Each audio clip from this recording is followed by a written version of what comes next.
E aí, rapaziada, sejam muito bem-vindos de volta. Hoje o papo tá pesado porque a gente vai falar de um dos personagens mais misteriosos e ao mesmo tempo mais lendário de One Piece, Shanks, ou Ruivão. E olha só, tem uma galera acreditando que ele pode não ter feito parte dos Cavaleiros Sagrados, mas que o homem poderia ter sido nada mais nada menos do que o líder desses guerreiros. No último capítulo, rolou um detalhe que deixou todo mundo coçando a cabeça. No braço do Shanks apareceu uma marca estranha. E aí já vem aquela chuva de teoria, mano, vambora. Isso aí não seria a lendária marca do abismo. Se for mesmo, isso muda tudo que a gente achava que sabia sobre o Ruivão. A primeira ideia que surgiu foi de que ele poderia ter sido um ex-cavaleiro sagrado. Mas não, meus amigos, a teoria foi além. Tem gente dizendo que ele pode ter sido o grande chefão dos cavaleiros sagrados. E da onde vem essas maluquices? Eu vou te falar que nem eu sei, mano, só Deus sabe, filho. Mas calma, não é invenção do nada não, rapaziada. Eu fui a fundo buscar por isso aqui, mano. Eu nem sei aonde, eu tô com a minha mente, tá ligado, mano? Pra poder buscar por essas coisas e eu nem sei de onde os caras tiram isso, gente. Lá nos primeiros rascunhos do Eiichiro Oda, antes mesmo do One Piece virar oficialmente One Piece, o Oda desenhou o Shanks como líder dos Cavaleiros Sagrados, ou seja, desde o comecinho, já tava nos planos originais do Oda dar essa posição pro Ruivo. Agora a grande questão é, será que ele realmente manteve esse plano até hoje dentro da obra? É isso aqui que eu vou mostrar pra vocês hoje, rapaziada. E aí entra um detalhe muito interessante. O Gaban, aquele velho conhecido da tripulação do Roger, comentou que o Shanks certa vez chegou a voltar para Mary Joyce, mas depois de um tempo largou tudo e decidiu viver como um pirata. Segundo o próprio Gaban, o Shanks preferiu viver como pirata, ser chamado de lixo, do que aceitar a vida de um dragão celestial. Isso já mostra muito sobre a personalidade do Ruivão, né? Ele escolhe a liberdade, mesmo que seja pelo caminho mais difícil. E não é só isso não. No mesmo capítulo foi citado também que o Shanks conheceu o Rei Harold lá em Mary Joyce. Isso reforça que ele realmente esteve por lá em algum momento importante, mas aí fica aquela pulga atrás da orelha. Quando ele voltou para Mary Joyce, será que ele foi falar com os dragões celestiais ou será que foi direto conversar com os 5 anciões? Alguns acreditam que pode ter sido alguém disfarçado, mas tem muita gente que aposta que foi o próprio Shanks que esteve frente a frente com os líderes supremos do governo mundial. E o detalhe mais explosivo, existe a teoria de que foi nesse retorno a Mary Joyce que o Shanks recebeu a tal marca do abismo. E aí, galera, agora vem a grande pergunta que não quer calar. Como é que o Shanks poderia ter sido um cavaleiro sagrado? E pior, o líder deles. Se desde pequeno ele já estava navegando como um pirata junto do Gold Roger, porque vamos lembrar, quando o Roger conheceu o Shanks, ele ainda era uma criança junto com o Bug. Os dois cresceram dentro do navio do Rei dos Piratas. Então como é que o Shanks teria tido alguma ligação com os Cavaleiros Sagrados no meio disso tudo? Na minha visão, rapaziada, isso aí é 50/50. Se a gente olhar naquela cena clássica do passado, quando o Roger visita uma ilha com sua tripulação, dá para ver claramente o Shanks criança. E o detalhe é, no braço dele não tinha nenhuma marca do abismo. Ou seja, essa cicatriz misteriosa só pode ter aparecido depois, provavelmente durante ou após uma visita que ele fez a Mary Joyce. E é aí que a teoria começa a pegar fogo. O que pode ter rolado quando o Shanks voltou para Mary Joyce é o seguinte: o governo mundial já sabia do potencial absurdo do moleque, e por isso ofereceram a ele o cargo de líder dos Cavaleiros Sagrados. Só que junto dessa proposta vinha a também marca do abismo, e é isso aí, né, rapaziada? Todo mundo já sabe, né, mano? Quando a esmola é demais, o santo já desconfia. Então, mano, aqui tem um porém. Existe a chance do Shanks ter recusado seu líder e aceitado apenas a marca. Por quê? Porque ele já tinha noção do poder oculto desse abismo e pensou em usar isso de outra forma. Na mente dele, se carregasse essa marca, poderia usar o poder dela como uma arma contra os próprios Cavaleiros Sagrados, que também possuem essa mesma maldição.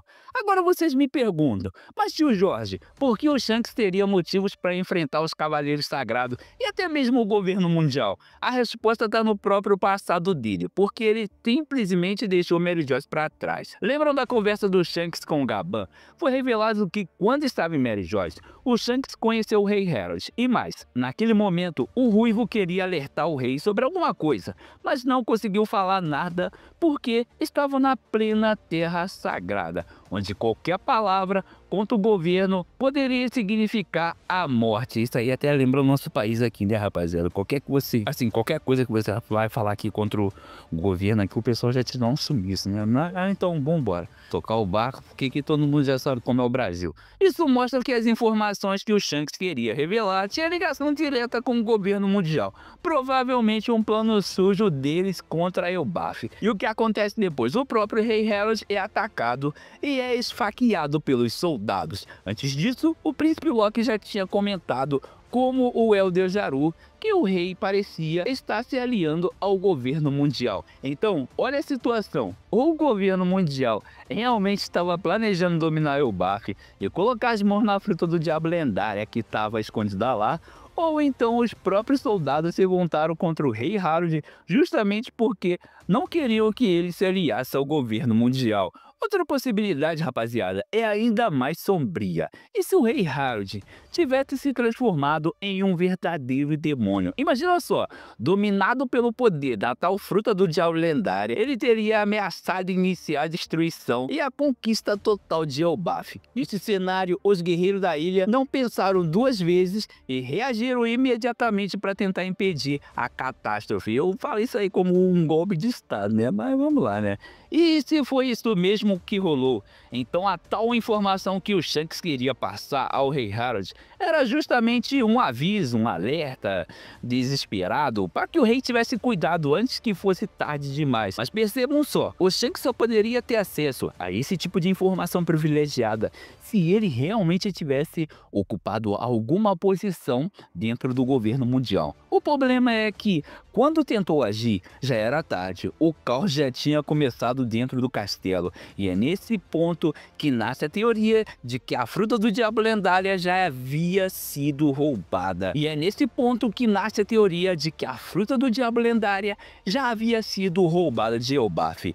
E aí vem um detalhe bombástico. O flashback mostra justamente o Shanks e sua tripulação pegando uma fruta do diabo de um navio do governo mundial. Isso pode ter sido a continuação direta dos eventos de Elbaf. Ou seja, depois que a fruta foi tirada da ilha, o governo mundial começou a perseguir o Shanks sem descanso, tentando recuperar o item roubado. E é aí que começa o grande embate deles contra o Ruivo e sua tripulação. Tudo por causa dessa fruta lendária. E olha só a lógica, o Shanks já esteve em Elbaf, já conhecia a história da fruta do diabo lendário escondida lá e também sabia dos planos sombrios do governo mundial. Ou seja, ele não pegou essa fruta à toa, ele sabia exatamente a importância dela. E detalhe, nessa época o Shanks ainda tinha os dois braços intactos, mostrando que estamos falando de um período bem antigo, da trajetória dele. Mas aí vem a pergunta final, galera.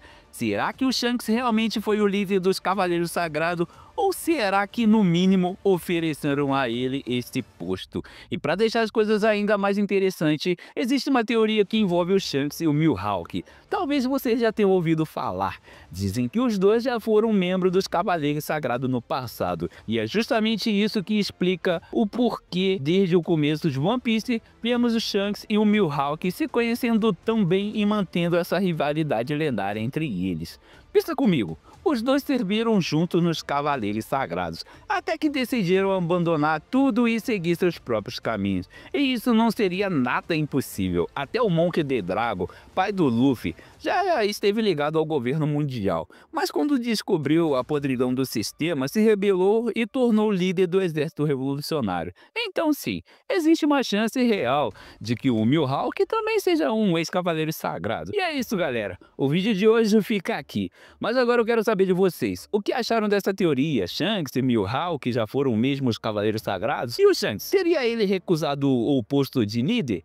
Comenta aí embaixo, porque a opinião de vocês é muito importante. E desde já, muito obrigado a todos que acompanham nossos vídeos. Se curtiram, já sabe, deixa o like, se cuida e que Deus abençoe todos vocês. A gente se vê no próximo vídeo. Tamo junto e vamos que vamos em busca do One Piece.